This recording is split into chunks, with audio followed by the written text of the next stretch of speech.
ചെങ്ങന്മാരെ പുതിയ ഗണ്ണ് വന്നിട്ടുണ്ട്, വെക്ടർ. ഏതാ സാധനം? ഗ്ലേസറിൻ്റെ വെക്ടർ ഇട്ടാ. അപ്പോൾ ഞാനെന്ത് ചെയ്തു, ഇതിന് മുന്നേ സ്കാറലിൻ്റെ ഇവൻറ്റ് വന്നപ്പോൾ ഞാൻ ആദ്യം ജംസും കാര്യങ്ങളൊക്കെ കൺവേർട്ട് ചെയ്ത് വെച്ചിട്ടുണ്ടായിരുന്നു. അപ്പോൾ ഇതിനു വേണ്ടി ഞാൻ ഓൾറെഡി വാങ്ങി വെച്ച സ്കാറലിൻ്റെ ജംസ് ഇതിനു വേണ്ടി ഞാൻ കൺവേർട്ട് ചെയ്തു. ഓൾറെഡി 5 ആക്കി വെച്ചിട്ടുണ്ട്. പിന്നെ ഈ വെക്ടറിൻ്റെ കൂടെ ഒരു ഗ്ലേസിയറിൻ്റെ ഗണ്ണ് കൂടി വരുന്നുണ്ടെന്നാണ് പറയുന്നത് കേട്ടത്. അത് AK ആണെങ്കിൽ സെറ്റായിരിക്കും.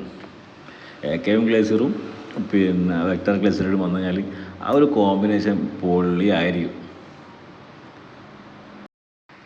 അപ്പോൾ ഞാൻ എന്താ ചെയ്തതെന്ന് വെച്ചാൽ ജെംസ് 2 ഉണ്ടായിരുന്നത് 100 കൺവേർട്ട് ചെയ്തിട്ട് ഓൾറെഡി മറ്റ് ജെംസ് 2 ഞാൻ കൺവേർട്ട് ആക്കിയിട്ടാണ്.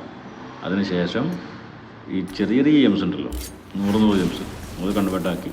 എന്നിട്ട് ഞാൻ ഈ പുതിയ വെക്ടറിൻ്റെ ജെംസിലേക്ക് മാക്സിമം ഉള്ള ജെംസിലേക്ക് 2 മാക്സിമം കൺവേർട്ട് ചെയ്ത് വെച്ചു. അപ്പോൾ ടോട്ടൽ ഇപ്പം എൻ്റെ അടുത്ത് 5 ജെംസായി.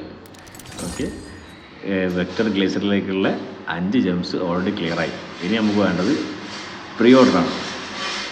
പിന്നെ വെക്ടറിലേക്കുള്ള പ്രീ ഓർഡർ അതുകൂടി ഞാൻ പർച്ചേസ് ചെയ്ത് വെച്ച് കഴിഞ്ഞാൽ കംപ്ലീറ്റ് അങ്ങോട്ട് ക്ലിയർ ആവും. ജസ്റ്റ് വെയിറ്റ് ചെയ്യുക. 28-ാം തീയതി വരെ വെയിറ്റ് ചെയ്യുക.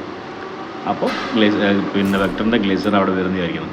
ഇപ്പോൾ ടോട്ടൽ അടുത്ത് 5 ജെംസ് ആയിട്ടുണ്ട് കേട്ടോ. പിന്നെ ഒരു 31 സ്കാറലിൻ്റെ ജെംസ് ബാക്കിയുണ്ട്. ഒന്നും കൂടി കറക്കി നോക്കിയാൽ കിട്ടും. പിന്നെ ഇതാണ് നമ്മൾ പറഞ്ഞത് വെക്ടർ പറഞ്ഞായിരുന്നു. എന്താ ഒരു കണ്ണ് എക്സ്ട്രാ ഉണ്ടാവും. അപ്പം ഈ വിൻ്റർ സീസണിൽ ഇതും കൂടി ആഡ് ചെയ്ത് കൊണ്ടെങ്കിൽ സെറ്റായാണ്. ഏറ്റവും എൻ്റെ കുറേ കാലത്ത് ഒരു ആഗ്രഹം കൂടിയാണ് AKയും ഗ്ലേസർ കിട്ടാന്നുള്ളത്. അതുകൊണ്ട് കിട്ടണമെങ്കിൽ പൊള്ളിയായിരുന്നു. നോക്കാം അല്ലേ.